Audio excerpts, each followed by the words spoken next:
호주에서 공장 운영하는 한국인 사장이 현지인 사위에게 싸준 도시락 한 통, 30년 공장을 뒤흔든 놀라운 사연 바로 들어보겠습니다.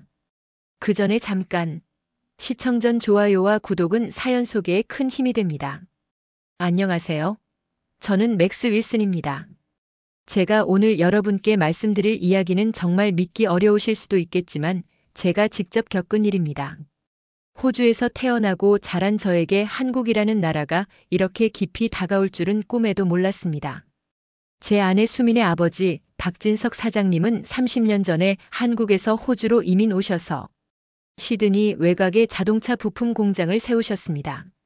맨손으로 시작해서 지금은 현지 대기업들과 거래하는 제법 규모 있는 사업체로 키우셨죠. 저는 대학에서 기계공학을 전공했고 졸업 후에는 몇 년간 다른 회사에서 엔지니어로 일했습니다.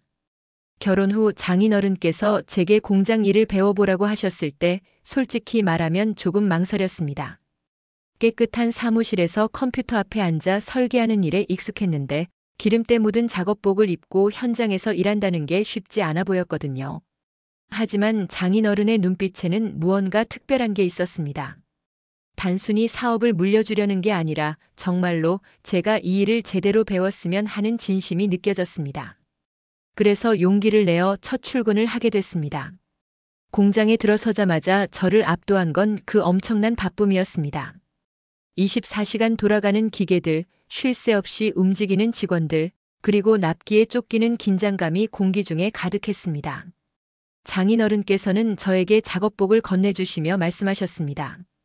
이 공장이 언젠가는 제 것이 될 텐데 바닥부터 제대로 배워야 한다고요. 첫 주가 정말 힘들었습니다. 새벽 5시에 출근해서 밤 10시까지 일하는 스케줄에 몸이 적응이 안 됐습니다. 무엇보다 점심시간이 제대로 보장되지 않는 게 가장 큰 문제였습니다. 급한 주문이 들어오면 밥 먹을 시간도 없이 일해야 했거든요. 그래서 저는 매일 근처 푸드코트에서 피시앤칩스나 미트파이를 사서 5분 만에 후다닥 먹고 다시 일터로 돌아가곤 했습니다. 기름진 음식을 급하게 먹다 보니 속이 더부룩하고 오후만 되면 피곤해서 견딜 수가 없었습니다. 일주일쯤 지났을 때였습니다. 장인어른께서 제 모습을 유심히 지켜보고 계시는 걸 느꼈습니다. 얼굴이 거칠어지고 살도 조금씩 찌고 있는 제 모습이 걱정스러우셨나 봅니다. 그분의 눈에는 단순히 사위를 걱정하는 마음 이상의 뭔가가 있어 보였습니다. 그런데 바로 그 다음 날부터 예상치 못한 일이 벌어지기 시작했습니다. 장인어른께서 직접 제게 무언가를 건네주기 시작하신 거죠. 처음에는 그게 뭔지도 몰랐고 설마 그 작은 것 하나가 제 인생을 이렇게 바꿔놓을 줄은 상상도 못했습니다. 그 순간부터 제게는 완전히 새로운 세상이 열리기 시작했습니다. 장인어른께서 제게 건네주신 것은 바로 도시락이었습니다. 스테인리스 스틸로 된 네모난 통 안에 하얀 쌀밥과 여러 가지 반찬들이 정갈하게 담겨 있었습니다. 처음 뚜껑을 열었을 때 올라오는 냄새는 제가 지금까지 맡아본 그 어떤 음식과도 달랐습니다. 솔직히 말하면 처음에는 조금 당황했습니다. 빨간 양념이 발린 김치와 검은색 콩으로 만든 반찬, 그리고 이름도 모르는 나물들이 낯설었거든요. 하지만 장인어른의 따뜻한 눈빛을 보니 거절할 수가 없었습니다. 첫 한 숟가락을 떠서 입에 넣는 순간 정말 신기한 경험을 했습니다. 밥알 하나하나가 살아있는 것 같았고 국물은 진하면서도 깔끔했습니다. 김치는 매웠지만 뒤끝이 개운했고 다른 반찬들도 각각 다른 맛이면서도 함께 어우러져 조화를 이뤘습니다. 무엇보다 놀라웠던 건 먹고 난 후의 느낌이었습니다. 그동안 피시앤칩스를 먹고 나면 속이 더부룩하고 졸음이 몰려왔는데 이 도시락을 먹고 나니 속이 편안하면서도 힘이 솟는 기분이었습니다. 장인어른께서는 매일 아침 이런 도시락을 준비해 주셨습니다. 새벽 일찍 일어나셔서 직접 밥을 지으시고 여러 가지 반찬을 만드신다는 걸 나중에 알게 됐습니다. 그 정성이 얼마나 대단한 건지 그때는 몰랐지만 지금 생각해보면 정말 감사한 일이었습니다.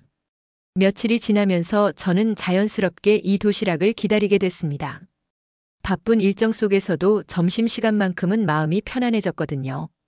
5분 정도면 충분히 든든하게 배를 채울 수 있었고 오후 내내 지치지 않고 일할 수 있었습니다. 처음에는 김치를 피했지만 점점 익숙해지면서 조금씩 먹어보기 시작했습니다. 매운맛 뒤에 숨어있는 깊은 맛을 알게 되면서 왜 한국 사람들이 김치를 그렇게 좋아하는지 이해할 수 있었습니다. 공장 직원들도 제 변화를 눈치채기 시작했습니다. 얼굴빛이 좋아졌다는 말을 자주 들었고 오후에도 피곤해하지 않는 모습을 신기해했습니다. 그들의 관심 어린 시선이 때로는 부담스럽기도 했지만 분명 좋은 변화가 일어나고 있다는 걸 저 자신도 느낄 수 있었습니다. 일주일 정도 지나자 제 몸에 확실한 변화가 나타나기 시작했습니다. 무엇보다 속이 편해졌습니다.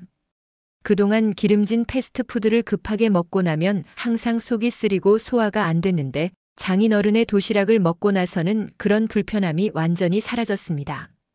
오후에 졸음이 몰려오는 일도 없어졌습니다. 예전에는 점심 먹고 나면 어김없이 나른해져서 커피를 몇 잔씩 마셔야 했는데 이제는 자연스럽게 오후 내내 집중할 수 있었습니다. 동료들이 오후 3시쯤 되면 하나둘 피곤해하는 모습을 보면서 제가 얼마나 달라졌는지 실감할 수 있었습니다. 얼굴에도 변화가 생겼습니다. 거칠어졌던 피부가 부드러워지고 뾰루지도 줄어들었습니다. 아내 수민이 제 얼굴을 만져보며 신기해할 정도였습니다. 몸무게도 자연스럽게 줄어들기 시작했는데 억지로 다이어트를 한 게 아니라 몸이 알아서 적정 체중을 찾아가는 기분이었습니다. 가장 놀라웠던 건 체력의 변화였습니다. 새벽 5시부터 밤 10시까지 일하는 강행군이 더 이상 힘들지 않았습니다. 오히려 일이 끝나고 집에 돌아가서도 여유가 있어서 수민과 대화할 시간도 생겼고 주말에는 운동도 할 수 있게 됐습니다. 공장 직원들의 반응도 달라졌습니다. 한국계 직원인 김씨 아저씨는 제 도시락을 보며 부러워하는 눈빛을 감추지 못했습니다. 호주 현지 직원들도 제 점심 도시락에서 나는 냄새를 맡으며 관심을 보였습니다. 그들이 먹는 샌드위치나 햄버거와는 확실히 다른 뭔가가 있다는 걸 느끼는 것 같았습니다. 특히 기억에 남는 건 옆에서 일하던 호주 친구 톰이 한 말이었습니다. 제 도시락을 보며 정말 맛있어 보인다고 그런 음식을 매일 먹을 수 있다니 부럽다고 했습니다. 그때 저는 처음으로 제가 얼마나 특별한 대접을 받고 있는지 깨달았습니다. 장인어른께서는 매일 다른 반찬을 준비해 주셨습니다. 어떤 날은 달콤한 조림이 들어있고 어떤 날은 고소한 나물이 가득했습니다.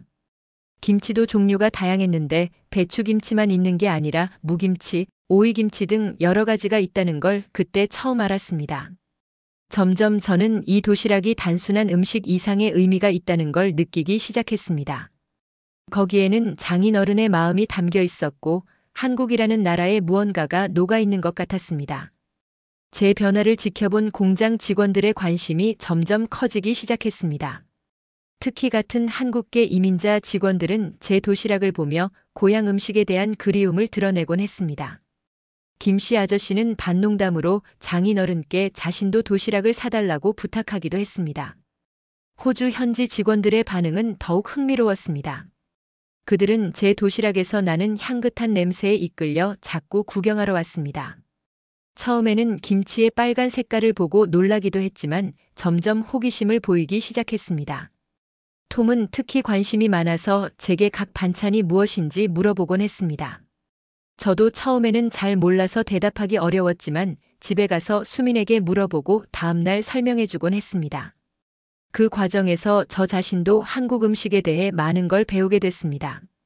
가장 놀라웠던 건 제 한국어 실력이 조금씩 늘어가고 있다는 점이었습니다. 장인어른께서 가끔 한국어로 음식 이름을 알려주시면 자연스럽게 기억하게 됐습니다.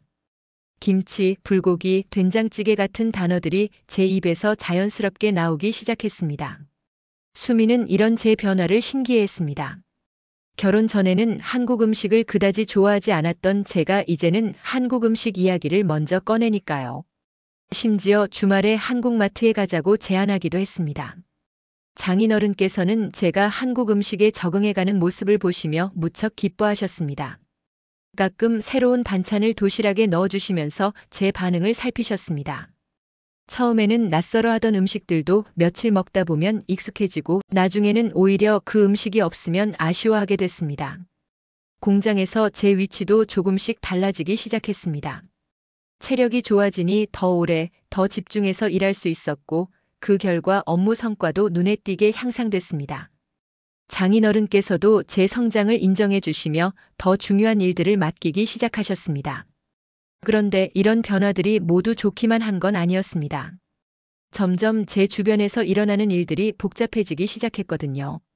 예상치 못한 제안들이 들어오기 시작했고, 그로 인해 새로운 고민들이 생겨나기 시작했습니다.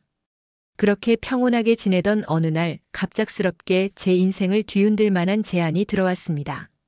시드니 CBD에 있는 대기업에서 저에게 스카우트 제의를 해온 것입니다. 제가 공장에서 보여준 성과들이 업계에 알려진 모양이었습니다. 그 회사는 호주에서도 손꼽히는 대기업이었고 제안 조건도 정말 좋았습니다.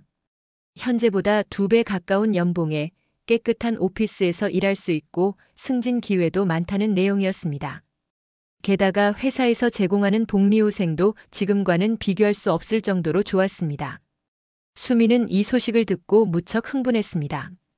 우리 미래를 위해서는 당연히 가야 한다는 입장이었습니다. 좋은 직장에서 안정적으로 일하며 아이들을 키우는 게 더 현실적이라고 했습니다. 사실 수민의 말이 틀린 건 아니었습니다. 하지만 저는 쉽게 결정을 내릴 수가 없었습니다. 이상하게도 공장을 떠난다는 생각을 하니 마음이 편하지 않았습니다.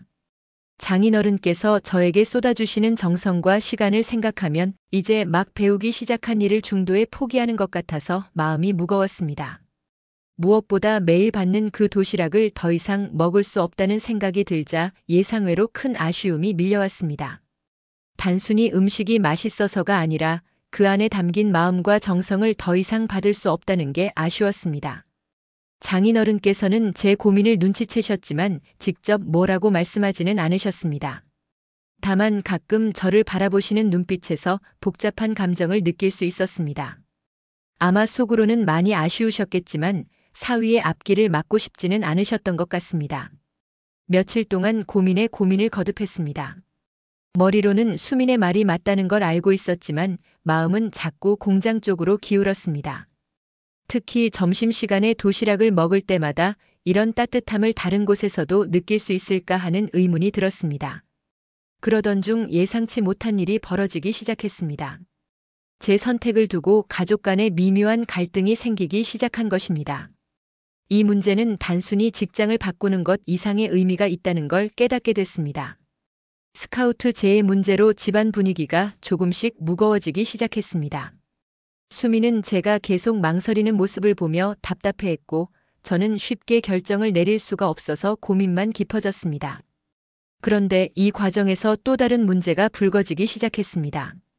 제가 매일 장인어른의 도시락만 먹고 수민이 가끔 해주는 호주 요리는 거의 먹지 않는다는 점이었습니다. 처음에는 별 문제가 없었는데 시간이 지나면서 수민이 이걸 서운해하기 시작했습니다. 수민이 주말에 정성스럽게 로스트나 파스타를 만들어줘도 저는 배가 부르다는 핑계로 조금만 먹곤 했습니다.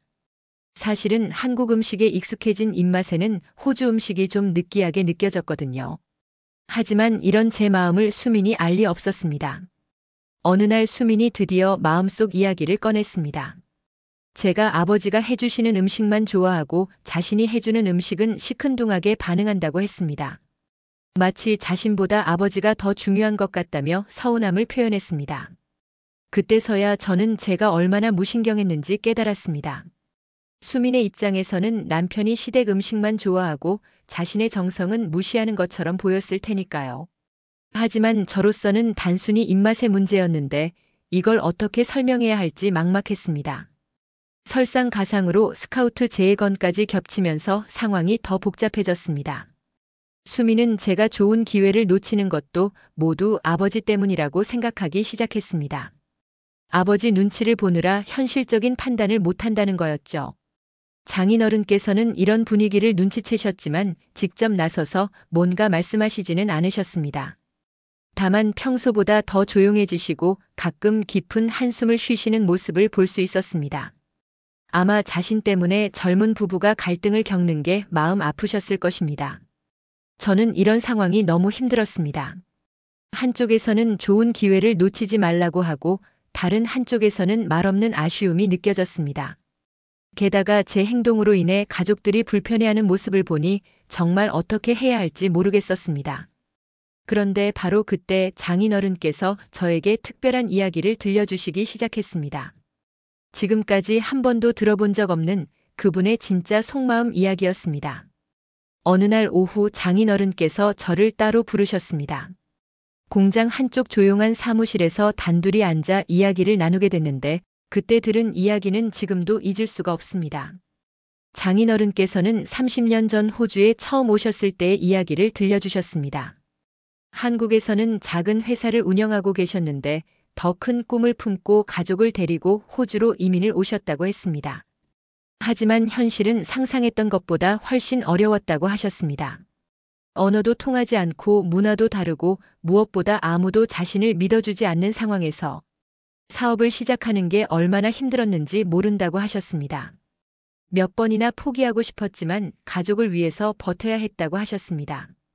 특히 기억에 남는 건 장인어른께서 초창기에 현지 업체들과 거래할 때 겪은 어려움에 대한 이야기였습니다. 한국 사람이라는 이유만으로 무시당하고 제품의 품질을 의심받고 때로는 노골적인 차별을 당하기도 하셨다고 했습니다. 하지만 그런 상황에서도 포기하지 않고 정직하게 성실하게 일하셨다고 했습니다. 제품 품질만큼은 절대 타협하지 않으셨고 약속은 반드시 지키셨다고 하셨습니다. 그런 노력들이 쌓여서 조금씩 신뢰를 얻기 시작했고 지금의 공장까지 키울 수 있었다고 하셨습니다. 그러시면서 제게 이런 말씀을 하셨습니다. 돈을 많이 버는 것도 중요하지만 진짜 중요한 건 가족이라고요. 30년 동안 이 땅에서 살아오면서 깨달은 건 결국 사람은 혼자가 아니라 가족과 함께할 때 진짜 행복해진다는 거라고 하셨습니다. 장인어른께서는 제가 좋은 기회를 놓치는 걸 원하지 않는다고 하셨습니다. 하지만 그와 동시에 제가 어떤 선택을 하든 후회하지 않았으면 좋겠다고 하셨습니다. 돈과 지위도 중요하지만 그것만이 인생의 전부는 아니라고 말씀해 주셨습니다. 그 순간 저는 깨달았습니다. 장인어른께서 저에게 매일 도시락을 싸주시는 것도 공장 일을 가르쳐 주시는 것도 모두 저를 진짜 가족으로 여기시기 때문이라는 걸요. 단순히 사위라서가 아니라 정말로 저를 아들처럼 생각하고 계시는 거였습니다. 그날 밤 집에 돌아가서 수민과 긴 대화를 나눴습니다. 그리고 마침내 제 마음을 정리할 수 있었습니다. 장인어른과의 대화 이후 저는 마침내 제 마음을 확실히 정리할 수 있었습니다. 그리고 이튿날 공장에 나가서 장인어른께 제 결정을 말씀드렸습니다. 저는 여기서 더 많은 것을 배우고 싶다고 그리고 언젠가는 이 공장을 제대로 이어받을 수 있는 사람이 되고 싶다고 말씀드렸습니다. 장인어른께서는 제 말을 들으시고 잠시 말이 없으셨습니다. 그러시더니 눈가가 촉촉해지시면서 고맙다고 말씀하셨습니다. 그 순간 저도 가슴이 뭉클해지는 걸 느꼈습니다. 하지만 정작 중요한 건 수민을 설득하는 일이었습니다. 처음에는 이해하지 못하겠다는 반응이었지만 제가 차근차근 설명을 해드렸습니다. 장인어른께서 들려주신 이야기와 제가 느낀 마음들을 솔직하게 말씀드렸습니다. 그리고 그날 저녁 특별한 일이 벌어졌습니다. 수민이 처음으로 한국 요리를 만들어 보겠다고 나선 것입니다. 장인어른께 김치찌개 레시피를 배워서 저녁을 준비해 주겠다고 했습니다. 결과는 처음치고는 나쁘지 않았습니다. 물론 장인어른이 끓여주시는 것만큼 맛있지는 않았지만 수민의 정성이 느껴져서 정말 맛있게 먹었습니다. 무엇보다 수민이 한국 음식에 관심을 보이기 시작했다는 게 기뻤습니다. 그 과정에서 장인어른께서 마침내 도시락의 진짜 비밀을 알려주셨습니다. 사실 특별한 재료나 조리법이 있는 건 아니었습니다. 다만 매일 새벽 4시에 일어나서 사위를 위해 정성스럽게 준비하는 그 마음이 진짜 비밀이었던 것입니다.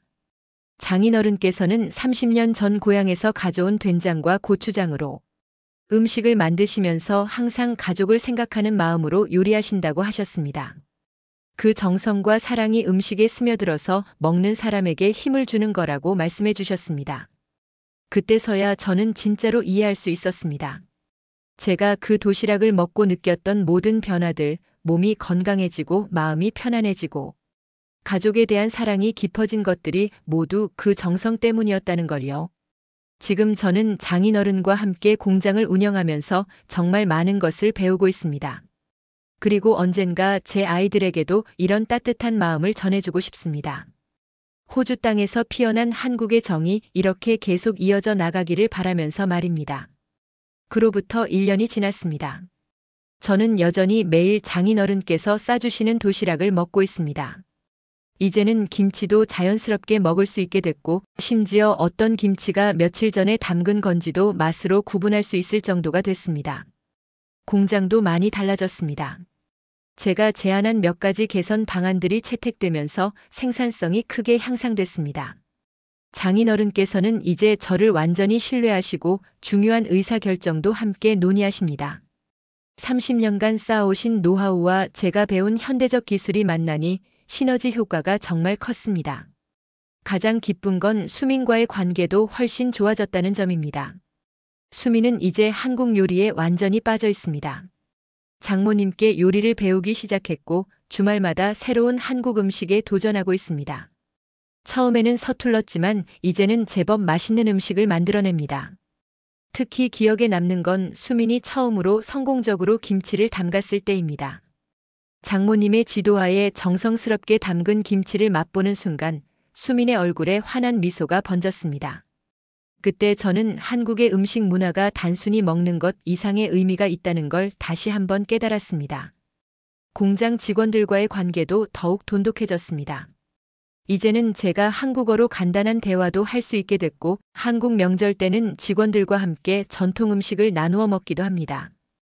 호주 현지 직원들도 한국 문화에 대해 많은 관심을 보이고 가끔 집에서 만든 김치를 나누어 주면 정말 좋아합니다. 무엇보다 제 자신이 많이 달라졌습니다. 예전에는 단순히 돈을 벌고 성공하는 것만 생각했는데 이제는 가족의 소중함을 진정으로 이해하게 됐습니다. 매일 받는 도시락 한 통이 저에게 가르쳐 준 것은 음식의 맛이 아니라 사랑의 의미였습니다. 최근에는 저희 부부에게 좋은 소식이 생겼습니다. 수민이 임신을 했거든요. 아이가 태어나면 장인어른께서 그 아이에게도 이런 따뜻한 사랑을 전해주실 것이라 생각하니 벌써부터 마음이 따뜻해집니다. 호주에서 태어날 제 아이가 한국의 정을 느끼며 자랄 수 있다는 것, 그리고 언젠가는 제가 그 아이에게 장인어른께 받은 사랑을 그대로 전해줄 수 있다는 것이 정말 기대됩니다. 이것이 바로 진짜 한국의 힘이 아닐까 생각합니다. 오늘 사연은 여기까지입니다. 사연이 마음에 드셨다면 좋아요와 구독 부탁드립니다. 끝까지 시청해 주셔서 감사합니다.